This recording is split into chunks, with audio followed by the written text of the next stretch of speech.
coming home, I'm coming home. Tell the world I'm coming.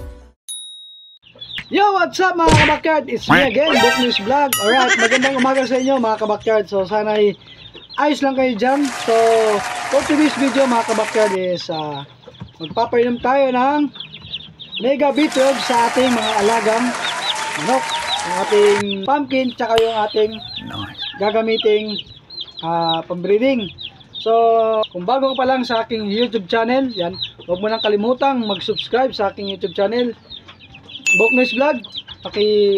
Pindot na lang ang subscribe button para update ka sa mga video na aking i-upload. So tara mga kabakyard, papakita ko sa inyo yung Mega B12. So tara.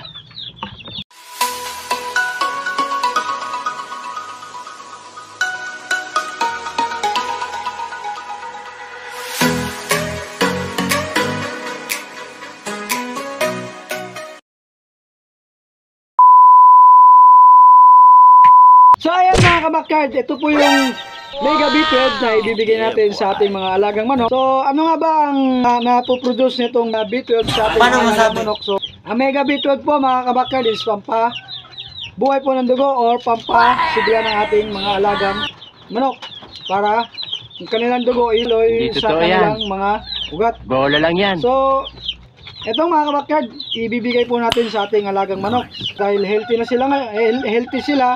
Papahealthyhin ba natin ang kanilang katawan. So ayan mga kabakyard, ibigay po natin to. So ayan mga kabakyard, disclaimer lang po, no animals were harmed in the making of this video. So mga kabakyard pasensya na.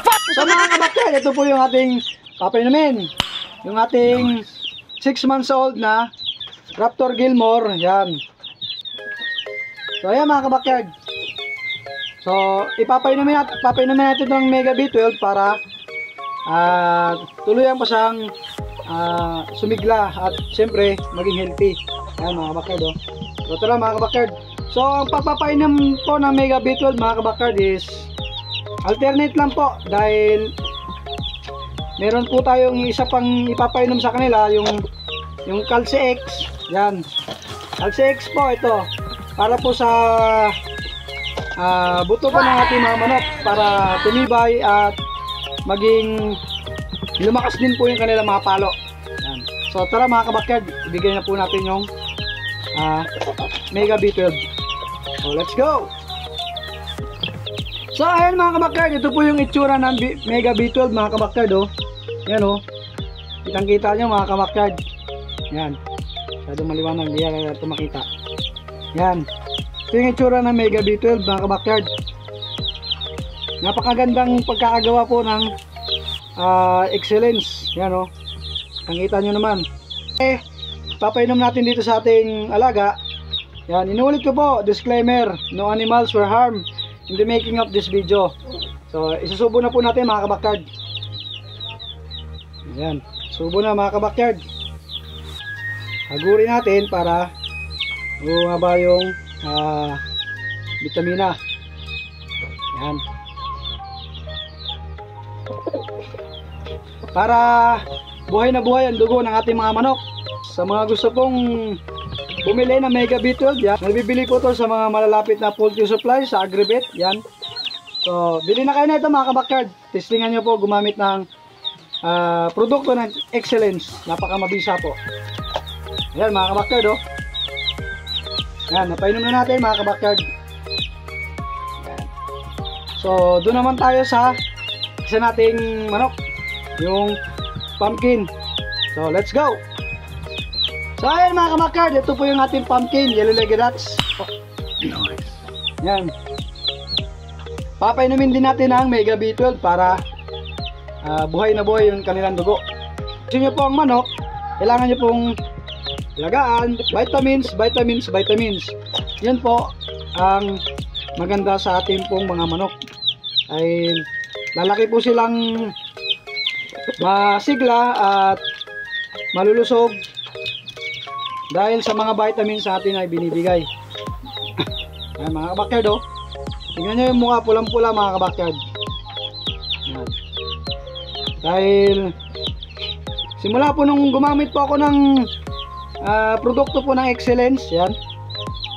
Yan, nakita nyo naman pong parang dumoble pa po ang sigla ng ating mga manok. At yung ating mga sisiyo, mga kabakyard, dumoble ang sigla nila. So ayan mga kabakyard, tapos na natin na painom. Pa tayong papainumin na isa, yung alam nyo na, hiniram natin kay Katuka yung kanyang lemon. So tara mga kabakyard, let's go, kunin natin. So ayan mga kabakyard, ito po yung lemon ni Katuka. Yan, tingnan nyo, napaka mabait na siya ngayon. Di ba yung last na kinuha ko sa kanila is napaka maldito nito, nanunuka at namamalo. Tingnan nyo ngayon mga kabakyard, hindi na po siya nanunuka. Yan o, hindi na po namamalo. Dahil siyempre nagawa natin ang paraan paano mapapaamo yung isang manok na namamalo at nanunuka. Ayan, sikretong na lang po yun. So tara mga kabakyard, painumin natin sa mukha Mega B12. So syempre mga kabakyard is bukas ay alternate po tayo papainom. Yung Calce X po, Calce X, papainom din po natin sa kanila. Yan mga kabakyard oh. Yan, painom na natin mga kabakyard.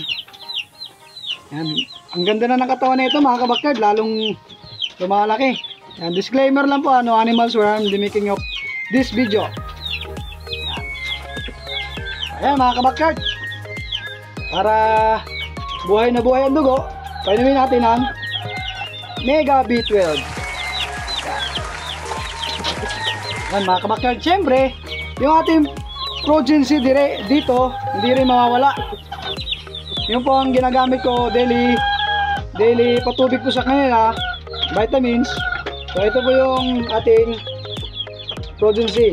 Yan, daily nila painom, araw-araw kong binibigay. Tingnan nyo naman mga kabakyard, no? Napaka healthy. Ayan mga kabakyard, hanggang dito na lang po yung ating video na ginawa. So sana po ay nagustuhan nyo. At syempre, shoutout nga po pala sa Excellence. So syempre, lalong-lalo na po sa nagbigay po ng t-shirt. At syempre sa mga gamot na binigay sa atin ni Sir Jason Mangala. Shoutout sa iyo sir. At syempre yung ating kaibigan na si Remil Vlog, yan sa nagabot sa atin, at kay Lodge Katuka, yan, shoutout sa inyo. Maraming salamat at isa ko sa nabigyan yung opportunity na mabigyan ng ganitong mga vitamina sa ating mga alagang manok. So ayan mga kabakyard, so maraming salamat po sa mga nag-like, nag-share, nag-comment at nag-subscribe sa ating YouTube channel. So hanggang dito na lang mga kabakyard. Bye-bye, Booknews Vlog at your service. God bless. Bye-bye. I'm coming home.